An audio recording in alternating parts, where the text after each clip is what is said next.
so glad to be on the Brain Mapping TV. Have been involved with the Brain Mapping and Therapeutics group for the past 9 years.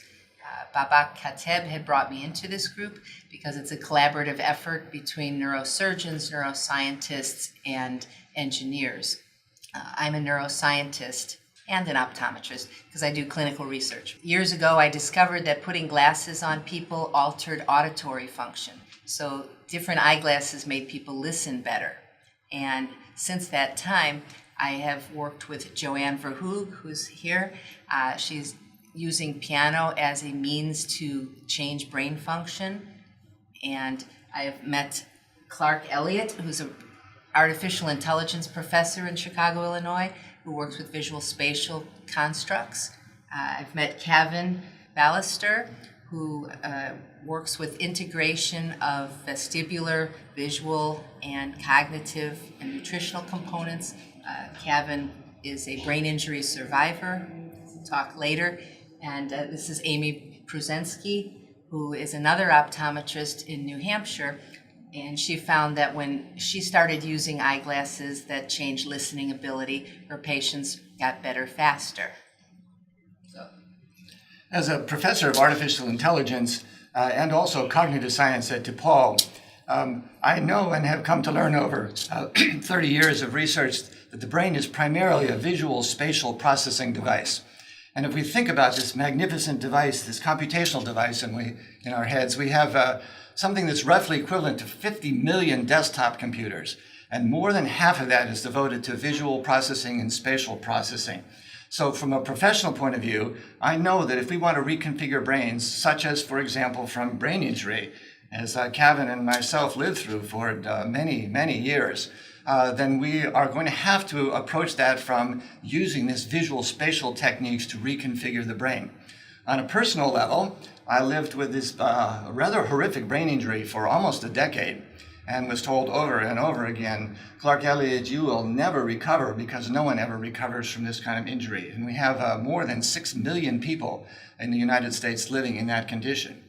And yet I was fortunate enough to meet Debbie Zelinsky here and her colleague Donnelly Marcus. And within really just within a month of having my brain reconfigured using about 1 million input receptors coming through our retinas, she was able to bring me back to life. So once again, thank you for that. You're welcome, Clark.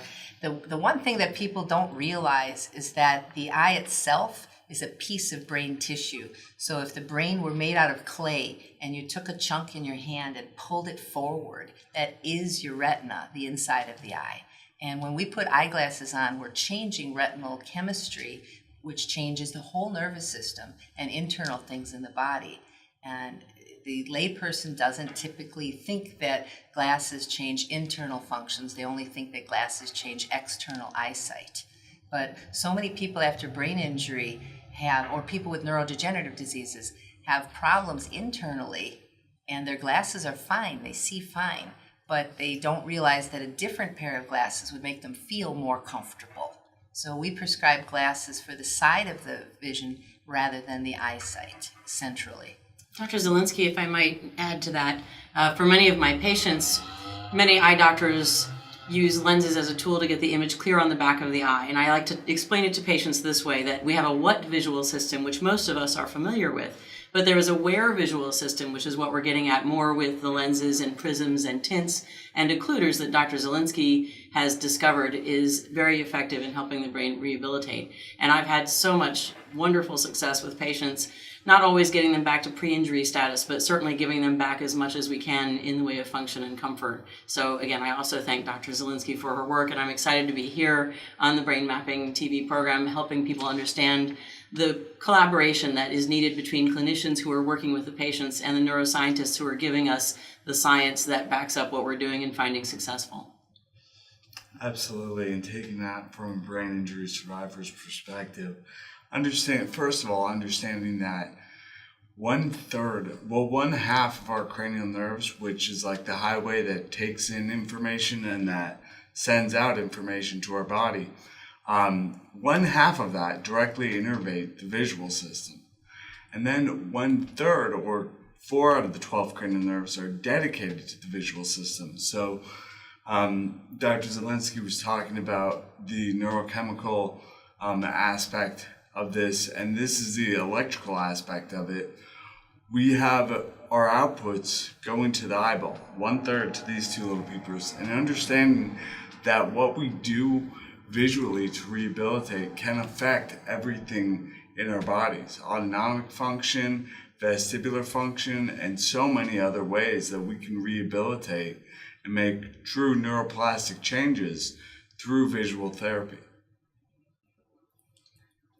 Cavin has done an incredible job of writing a book called How to Feed a Brain After a Brain Injury, and his whole concept of feedabrain.com is fantastic because it's one aspect. If you give your body the right nutrition, your visual system changes. There's a peripheral system, the side vision, and a center eyesight. And the peripheral eyesight shrinks and expands depending on how comfortable your body is. So the more you work with Cavin's book, Feed a Brain, the more your peripheral eyesight expands.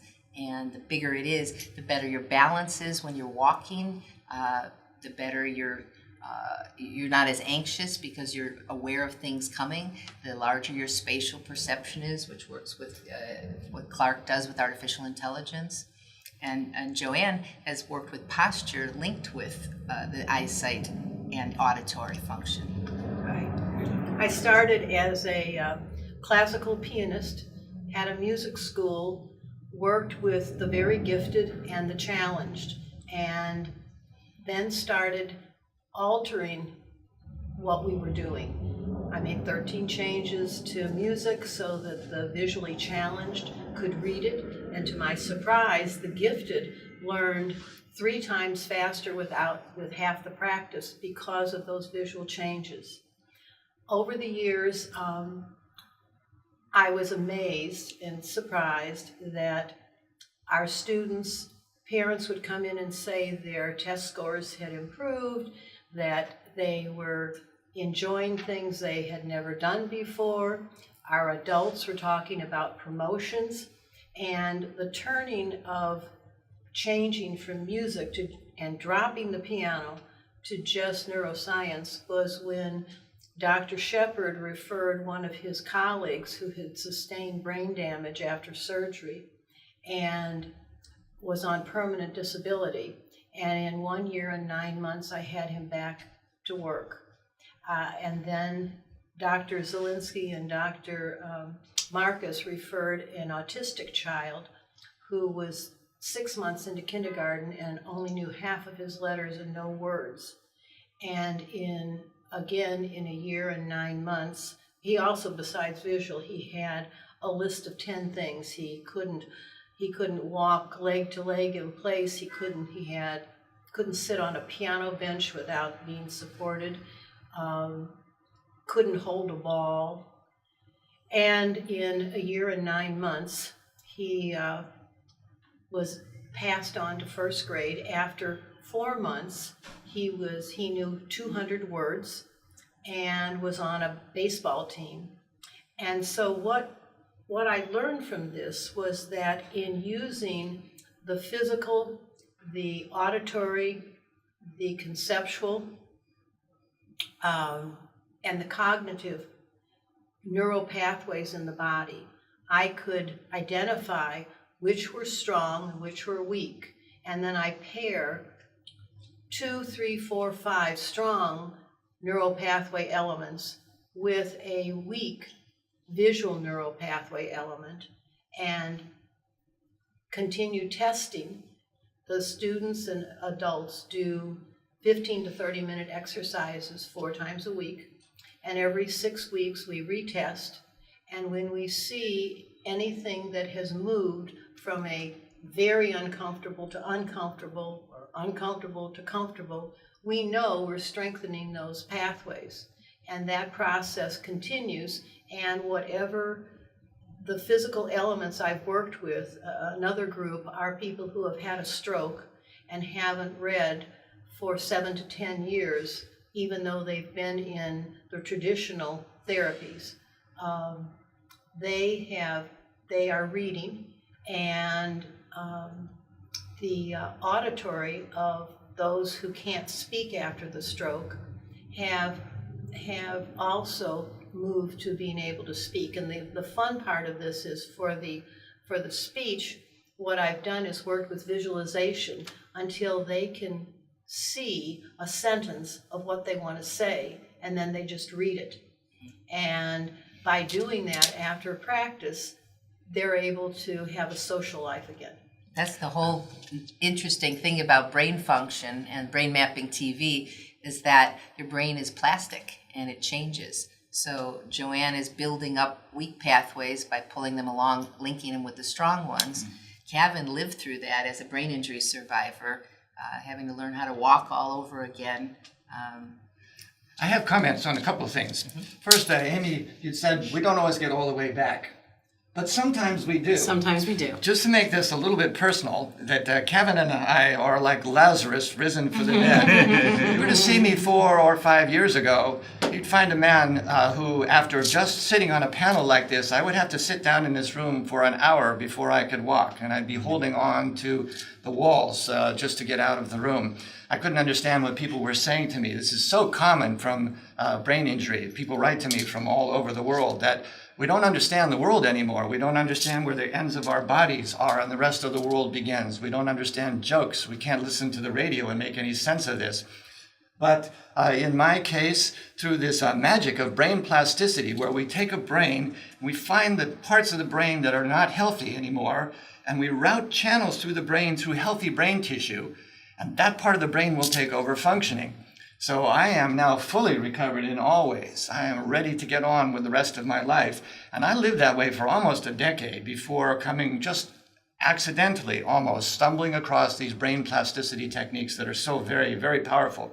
So if I had a comment, it would be a desperate plea for these neurodevelopmental optometric techniques that use the retina to reconfigure the brain, for that word to get out, that so many of these people, not only around the United States, but around the world, that are suffering from the lifelong, or we would think lifelong effects of these terrible injuries, that they can get better, the same as I did. There's no actual magic in the science is real.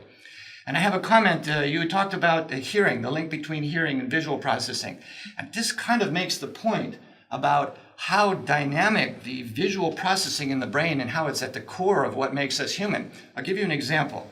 If I reach out behind you and I tap a wine glass, just hearing that glass ring, instantly you are seeing that it's a glass. You might be imagining, and that's visual, yes? And it's spatial because you know it's behind your right shoulder, it's not behind your left knee.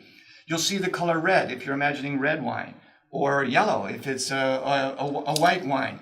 You might be seeing a sequence of time where there's less than and greater than, reaching back into last week to say, I had some wine with my friends last week, and you recall what you talked about, and you see the image of their faces. And all of this is visual, spatial processing, and that came from just the sound of my tapping the wine glass. So we think we hear with our ears, and we think that we, smell the world with our noses, but that actually is not accurate. Our brains are visual, spatial processors down to the very core of what makes us human. So thank you once again, Debbie. This is what I recorded in this book, The Ghost in My Brain, is coming back to life and once again being a human being again. Well, and I'd like to speak to that, where I am a trained optometrist. I've been in practice over 20 years, and I read the book, thank you, and realized that Dr. Zelinsky was able to do things that I had not been taught to do. So I have many patients who have been to 3 and 4 and 5 different eye doctors, for example, and or other doctors, and they're told they're fine, and the patient knows they're not fine. They're on the floor unable to function, but they are able to read an eye chart, for example. And I want to be clear for our audience that any optometrist might not be trained in this aspect of things, just like you might go to an ophthalmologist who's trained in retina, or you might have a different ophthalmologist trained in glaucoma.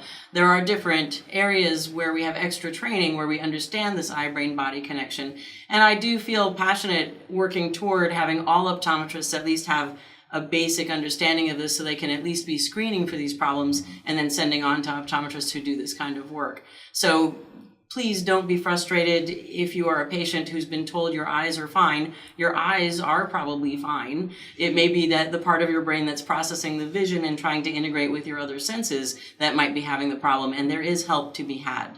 So again, I think it's a team effort here where we're trying to get the word out and help others get the help they need. And we have a campaign called Leave 2020 in the 20th Century. Yes. And actually starting in a few weeks, there'll be 20 months left until 2020.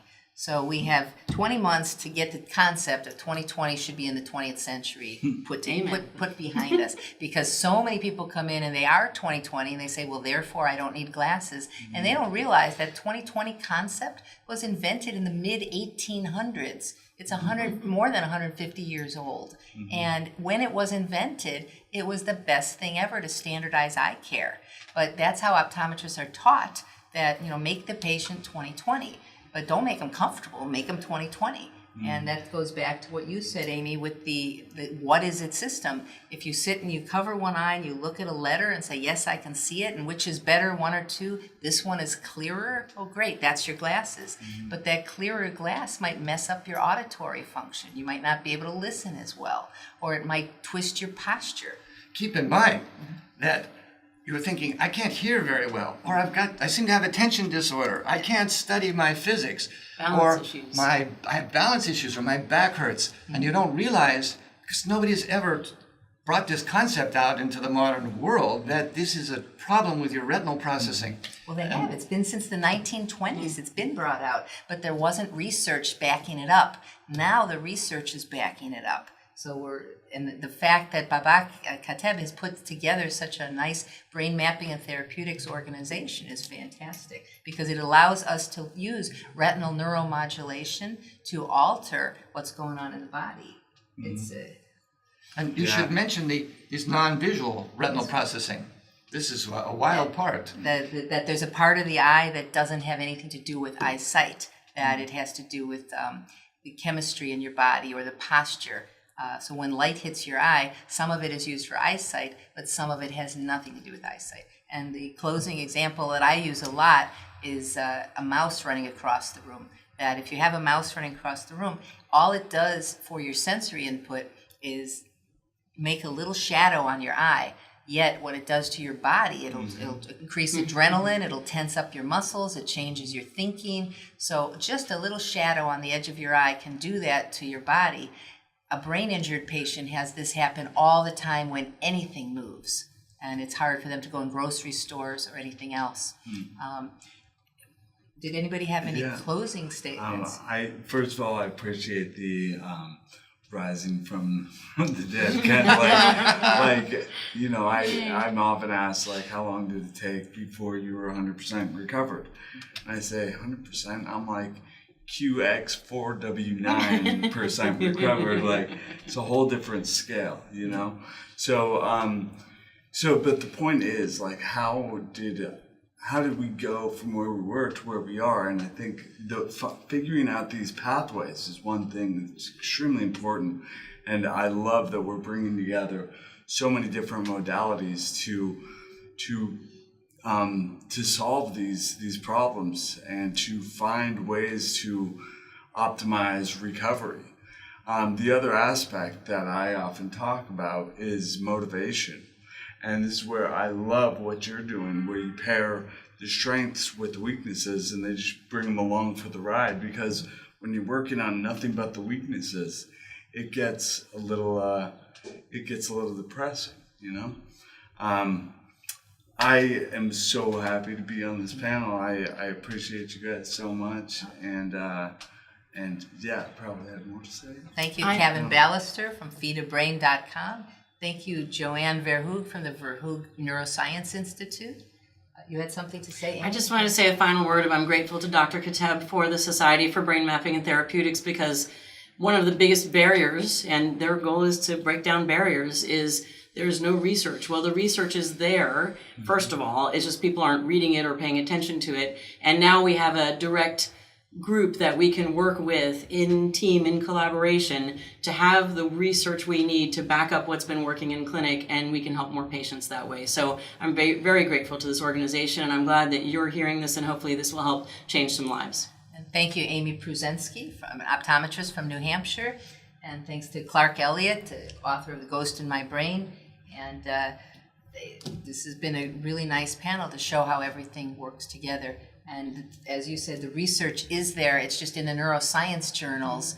And to bridge the gap from the neuroscience research into eye care is a big leap. And Babak Kateb is championing this. He's pioneering, championing the cause. Well, And I also, from neuroscience into the emergency room. Yes. Yes. And into the halls of academia. We have the is screening. important. There's people who will be screening eye-ear connections because it's so important, and it's detrimental in brain injuries. There's a disconnect. So the brain mapping TV is able to get to the layperson and show how the different disciplines are working together. It's a great opportunity. Thank you.